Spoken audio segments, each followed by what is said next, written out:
பெரியவா துடிகளே சலம் நடந்து மட்டுமே நடக்கும். நம்மளோட சேனல் நேயர்கள் அனைவருக்கும் வேண்டிய பணிவான வணக்கங்கள், கோடான கொடி நன்றிகள். இன்றைக்கி நம்ம வெற்றியின் ரகசியம் அப்படிங்கிறத பற்றி ஒரு சின்ன அருமையான கதை தான் பார்க்க போகிறோம். சரிங்களா? வெற்றியின் ரகசியம் எங்கே இருக்குதுன்னு நினைக்கிறீங்க? நம்ம அம்மா கிட்ட இருக்கா, அப்பாட்ட இருக்கா, தாத்தாட்ட இருக்கா, ஆசிரியர்கள்ட்ட இருக்கா, வெளியில் இருக்கா, உள்ளே இருக்கா? எங்கே இருக்குது? எங்கே தேடிட்டு இருக்கோம் நம்ம வெற்றியினுடைய ரகசியத்தை? தெரியல. அதை தான் இன்றைக்கி நம்ம ஒரு சின்ன கதை மூலமாக சொல்ல போகிறோம். சரிங்களா? அமெரிக்காவில் ஒரு ஃபேமஸான ஹாஸ்பிட்டல்னு வச்சுக்கோங்களேன்.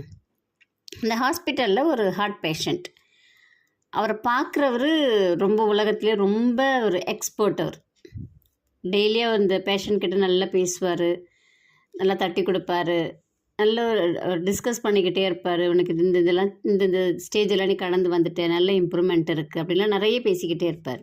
ஆனால் இந்த பேஷண்ட் சைட்லேருந்து பார்த்தீங்க அப்படின்னா எந்த ஒரு சேஞ்சஸுமே இருக்காது, எதுக்குமே ஒரு ப்ராப்பர் ரெஸ்பான்ஸ் இருக்காது. ஒரு மாற்றம் அப்படிங்கிறது அவருடைய வாழ்க்கையில் இல்லாத மாதிரியே ஒரு விரக்தியிலே அந்த பேஷண்ட் இருந்துகிட்டே இருப்பார். ஆனால் டாக்டர் ரொம்ப ட்ரை பண்ணி அவரை நல்ல ஒரு இதுக்கு கொண்டு வரணும் அப்படிங்கிறதுக்காக அதே மாதிரி பேசிகிட்ருப்பார். ஒரு நாள் அந்த பேஷண்ட் டாக்டர்கிட்ட சொல்கிறார், உங்கள் ஹாஸ்பிட்டல் நல்ல ஹாஸ்பிட்டல், நீங்களும் ரொம்ப ஃபேமஸான டாக்டர், நீங்கள் கொடுக்கக்கூடிய மெடிசனுமே நல்ல பவர்ஃபுல்லான மெடிசன். ஆனால் என்னுடைய தலையெழுத்துன்னு ஒன்று இருக்குல்ல டாக்டர், அதை யார் டாக்டர் மாற்ற முடியும்? எனக்கு எந்த ஒரு முன்னேற்றமுமே தெரியலையே டாக்டர் என் வாழ்க்கையில், என் நோய் அப்படியே இருக்கிற மாதிரி தான் இருக்குது எனக்கு அப்படின்னு சொல்கிறார். ஒரு நிமிஷம் டாக்டர் யோசிக்கிறார். இவருக்கு மனசு தான் சரியில்லை, உடம்பு நல்லா இருக்குது, மனசை என்ன பண்ணலாம் அப்படின்னு யோசிச்சுட்டு சிரிச்சிட்டே வெளில போய்டுறார். அடுத்த நாள் வராரு, அதே மாதிரி டாக்டர் ரொம்ப உற்சாகமாக பேசுகிறாரு. பேசிட்டு அவர்கிட்ட என்ன கேட்குறாருன்னா, இன்றைக்கி ஏதாவது உங்களுக்கு முன்னேற்றம் தெரியுதா அப்படின்னு கேட்குறாரு. அப்படியே தான் டாக்டர் இருக்கேன் நான் அப்படிங்கிறாரு அந்த பேஷண்ட். உடனே டாக்டர் என்ன இப்படியே பார்க்குறாரு, அவருடைய முகத்தை பார்க்குறாரு. திடீர்னு அவர் கழுத்தை பார்க்குறாரு. கழுத்தை பார்த்துட்டு சும்மா அப்படி தட்டி விடுறாரு. உடனே என்ன டாக்டர் அப்படின்னு பதறாரு அவர் பேஷண்ட். டாக்டர் என்ன சொல்கிறாருன்னா, ஒரு சின்ன வண்டு உன் கழுத்தில் உட்காந்துருச்சு, அது கொஞ்ச நேரத்துக்குள்ளார உனக்கு ஒரு அரிப்பை உருவாக்கும், நீ சொரிய ஆரம்பிச்சின்னா ஒரு ரத்தம் மாதிரி வரும், அது ஒரு காயமாயிடும், பார்த்துருந்துக்கோ அப்படின்னு சொல்லிட்டு டாக்டர் வெளில போயிட்டார். இது அந்த பேஷண்ட்டுடைய மைண்டில் ஸ்டோர் ஆகிடுச்சு. அடுத்து கொஞ்ச நேரம் கழித்து ஆட்டோமேட்டிக்காக கை என்ன பண்ணுதுன்னா கழுத்துக்கிட்ட போய் சொரிய ஆரம்பிக்குது. நல்லா அழுத்தி சொரியவே ஆட்டோமேட்டிக்காக ஒரு ரத்தம் வந்துருச்சு, காயமாயிடுச்சு. உடனே அவர் டாக்டரை கூப்பிட்றாரு. டாக்டர் ட்ரீட்மெண்ட்லாம் பண்ணுறாங்க. ஒரு நிமிஷம் அவருக்கு ஒன்றுமே புரியல. எப்படி டாக்டர் நீங்கள் முன்னாடியே இதெல்லாம் சொன்னீங்க அப்படின்னு கேட்குறாரு. உனக்கு ஒன்று தெரியுமா, உன் கழுத்தில் எந்த வண்டுமே உட்காரலை, நானாக சொன்னேன் வண்டு உட்காந்துச்சு, இந்த மாதிரிலாம் நடக்கும்னு. நீ அதை அப்படியே நம்பினது அப்படியே நடந்துருச்சு.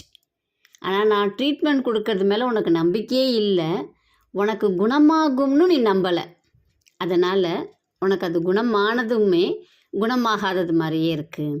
சொல்லப்போனால் நீ நம்பியிருந்தீன்னா ஒரு மாதத்துக்கு முன்னாடியே நீ டிஸ்சார்ஜ் ஆகி போயிருக்கலாம், அந்த அளவுக்கு எங்களுக்கு ரிப்போர்ட் நல்லா இருக்குது. ஆனால் உன் மனசு சரியில்லை, அதனால் நீ எங்களுக்கு ஃபீஸ் கொடுத்துட்டு உட்காந்துருக்க அப்படின்னு சொல்லிட்டு அந்த டாக்டர் அந்த பேஷண்ட் கிட்ட சொல்கிறார். அப்போ தான் அவருக்கு புரியுது, நம்ம மனது ஏற்றுக்கணும். நான் நல்லா இருக்கேன், நான் ரொம்ப எப்படி சொல்கிறது, ஆரோக்கியமாக இருக்கேன், நான் ரொம்ப சந்தோஷமாக இருக்கேன், நான் நினச்சதெல்லாம் எனக்கு நடக்குது, எனக்கு கிடைக்கிது, நான் கடவுளுடைய செல்ல குழந்தை, எனக்கு கடவுள் எல்லாத்தையுமே கொடுப்பார். நம்ம எப்பயுமே நம்ம மனசை கொஞ்சம் ஆரோக்கியமாக நல்ல இதுவாக வச்சுக்கணும். அப்படி வச்சுக்க ஆரம்பித்தோம்னா வெற்றி நம்மக்கிட்ட தான் இருக்குது. உங்கள் மனசுக்கிட்ட தான் ரகசியம் இருக்குது. உங்கள் மனசு ஒரு வேலையை ஆரம்பிக்கும் போதே நடக்காது, செய்யாது, போகாது, வராதுன்னு யோசிச்சதுன்னா அது மட்டும்தாங்க ரிசல்ட். நீங்கள் ஒரு பரிகாரம் செய்ய போகிறீங்க, இல்லை ஒரு வேலை செய்ய போகிறீங்க அப்படின்னா உங்கள் மனசுக்கிட்ட நீங்கள் புரிய வைக்கணும், இது நடக்கும், நடந்தே தீரும், இது ரொம்ப முக்கியமானது.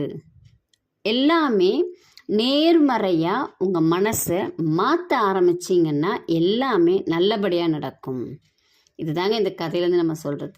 எல்லாத்துக்குமே சாவி நம்ம மனசுக்கிட்ட இருக்குது. நம்ம மனசை ஒருநிலைப்படுத்த ஆரம்பிக்கணும். அடுத்த வீடியோவில் அதை எப்படி செய்யலாம் அப்படிங்கிறத சொல்கிறேன். நன்றி, வணக்கம். நல்லதே நடக்கும்.